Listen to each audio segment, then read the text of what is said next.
Okay, today we're going to start thinking about electrical current, and we're going to look at alternating and direct current.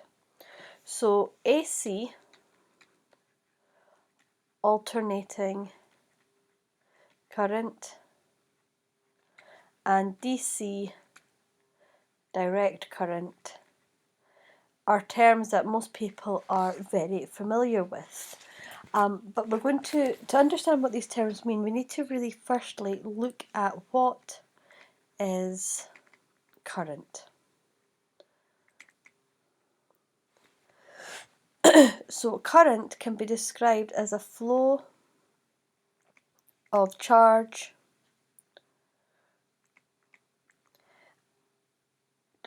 particles, and it's measured in amperes after a French physicist, and the symbol for amperes is A and the symbol for current is I. 1 ampere represents 1 coulomb of charge passing a point in 1 second. In circuits that we use, the charge carrier is the electron. So the charge Q on 1 electron is equal to minus, because electrons are negatively charged, minus 1.60 times 10 to the minus 19 coulombs, which means that for 1 amp there must be around 6.25 times 10 to the 18 electrons passing a point per second. That's a huge number, but electrons are very small. They're less than 10 centimeters, which is tiny. So now we know what an ampere, what current is defined as. That is the amount of charge per second. We can create an equation that relates these two. So the current I is equal to the charge Q divided by time. So this is current, and it's in amps. This is charge, and it's in coulombs, and this is time in seconds. We normally would write that as Q is equal to IT, and this is one of these equations that you need to know. So let's do a couple of examples using the equation. How much charge has passed a point in a circuit after 5 seconds if the current, that's a terrible T there, the current is 0.5 amps. So we know that Q equals IT. I is 0.5 and T is 5 seconds, so that gives us 2.5 coulombs of charge. After 20 seconds, 8 coulombs of charge has passed a point in a wire. What is the average current? in the wire. So again, we know Q equals IT, and our charge this time is 8 coulombs. We want to find out what the current is, and we know it's after 20 seconds. So I must be 8 divided by 20, which is 0.4 amps. Now, we want to really understand what's happening to the electrons in the circuit. So if we think about this wire,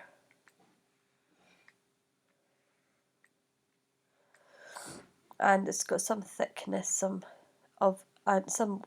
area A, and you've got this distance here of wire here, and we've got these charges. In a direct current, the charges are simply moving along the wire. So in direct current, electrons move in one direction.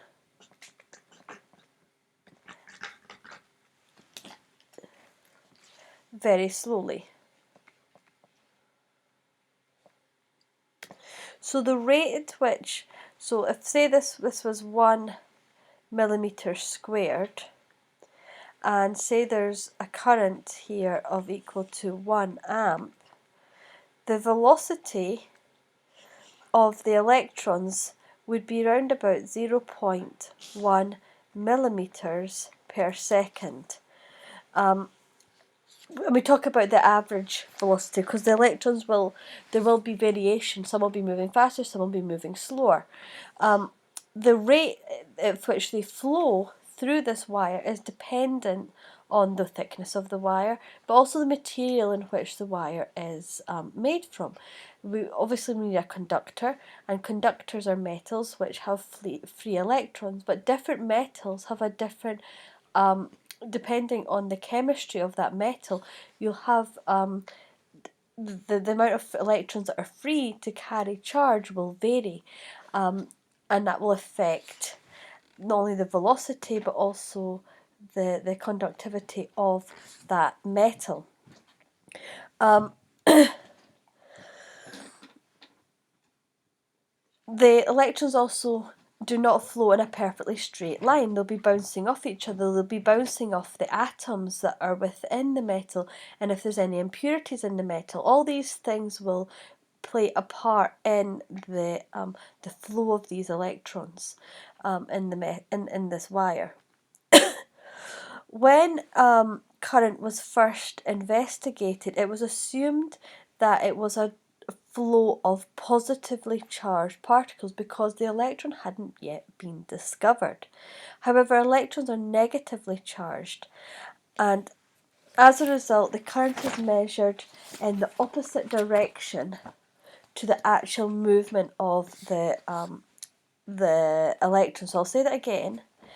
By convention,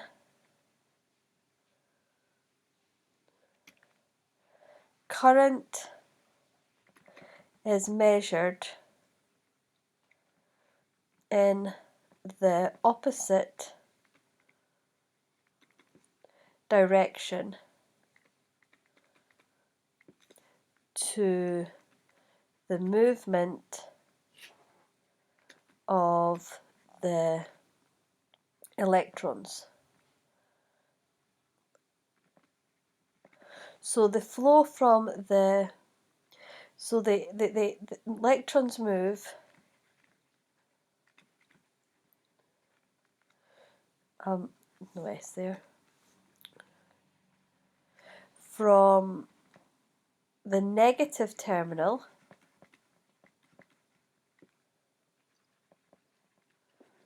to the positive.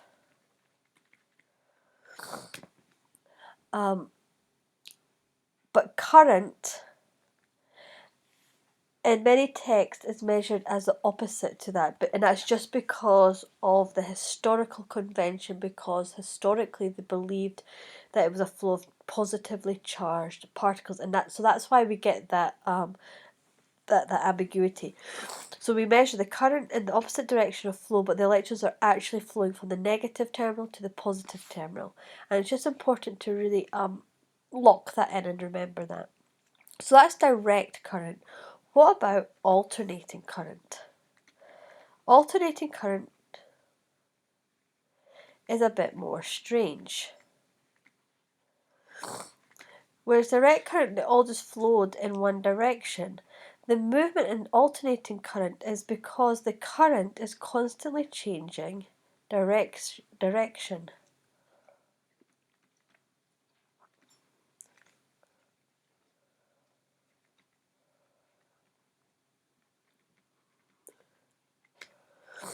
So the electrons go one way and then the other, and they're constantly changing at double the rate of the frequency of the current. So they they change at double the rate of the frequency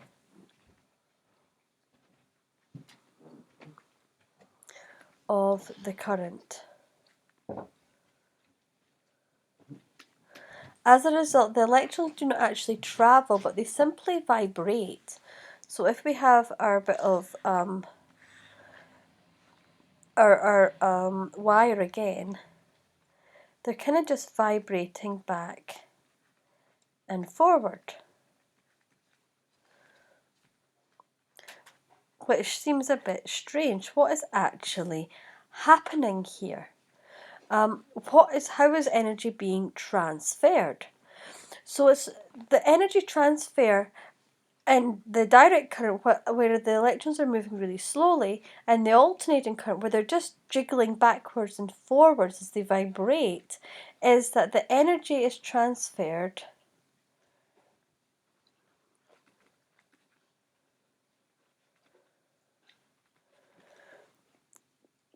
by the electric and magnetic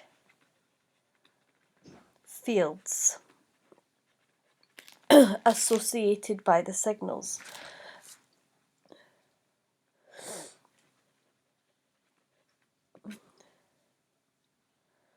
The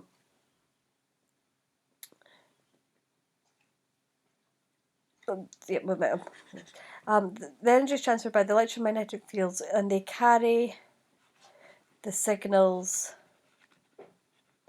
and most of the energy. While the movement of the electrons carries only a small amount of energy, it's the fields, so there's fields round the wires, and these are the defining factor in the energy transfer. Now, let us consider if we were to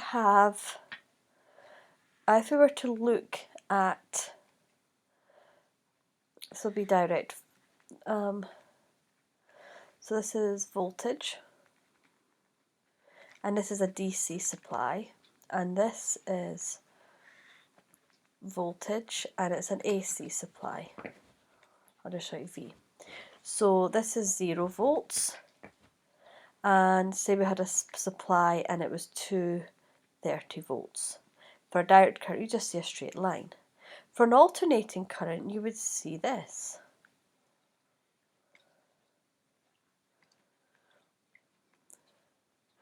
And this would be, this is 3 to 5 volts. We'll see in a minute why I've chosen those numbers.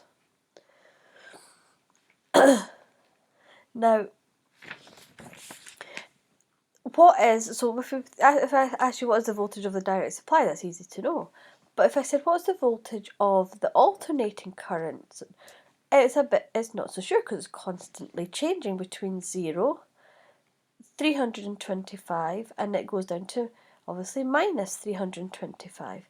If you were to take the average voltage would be 0, and it's obviously not 0 because it's carrying there's an electric field and it's carrying electricity, and you'll turn your light on and things happen. So there's obviously not 0 volts. But how would we measure? What value do we actually use? So the value that we speak of with the voltage in an alternating supply is called we call it the effective or equivalent value.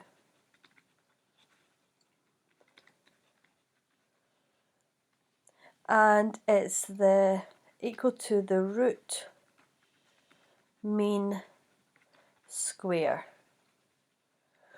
or the voltage RMS. So we have our voltage peak, which is this, and that's equal to root 2 times the voltage RMS, and it's somewhere, it'd be round about here. And it would come out at 320 volts. 220. 230 volts, sorry. So in the UK power supply, the peak voltage is equal to 325 volts, but the RMS voltage is equal to 230 volts. So when we talk about what is the voltage of the UK electricity supply, people will say it's 230 volts, and what they're actually quoting is the RMS value of that. And similarly, for the current, we have the current peak, which would be associated with this voltage, and then we have the root 2 current RMS. Now let's just quickly think about voltage and what is voltage. So voltage is also associated with the potential difference.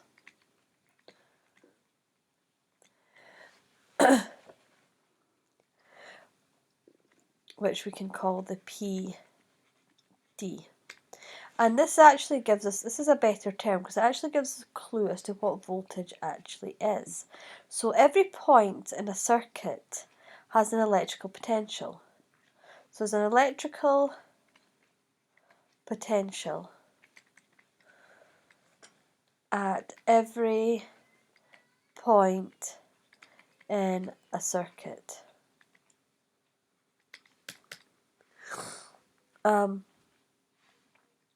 And the difference between the electrical potential at 2 points is therefore referred to the potential difference. So the voltage is a measure of energy or work done per unit charge.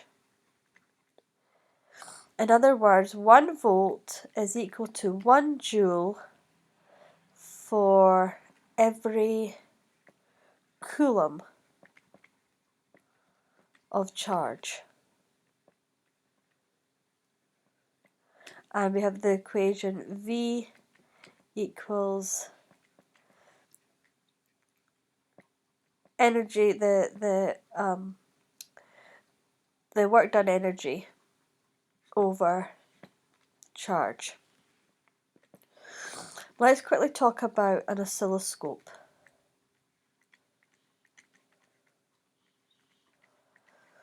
An oscilloscope is an instrument to investigate signals, electrical signals.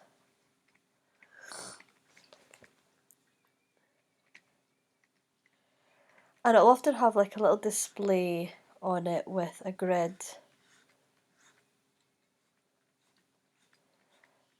And then on that I'll just change the colour so it can show up. It will, that's a rubbish choice of colour. it will show the electrical signal that is generated. If it's an AC signal, you would have just a straight line. Now, it's important when you're reading an oscilloscope to understand what the divisions are. What does each square, just like if you're reading a graph, understanding what the divisions mean. So each division might be equal to 5 volts, for example. So I'd be able to understand that, what are those values, and obviously you would, we'll draw it here, you would measure the peak from the 0 to the peak, and then you'd have your different divisions to be able to work out what the value of the voltage is. So let's do an example for an oscilloscope. Now we have to draw, this is going to be our, I'll have to get some colours out actually, and we'll do a grid.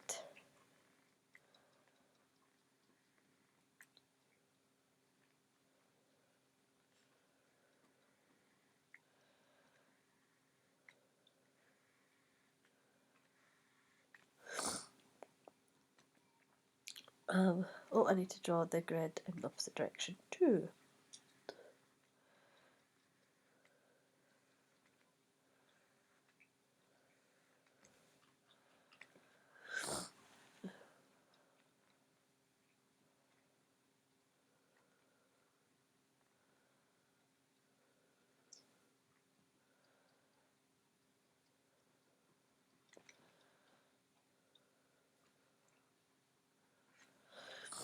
So we have this oscilloscope, and we have it set to 5 volts per vertical division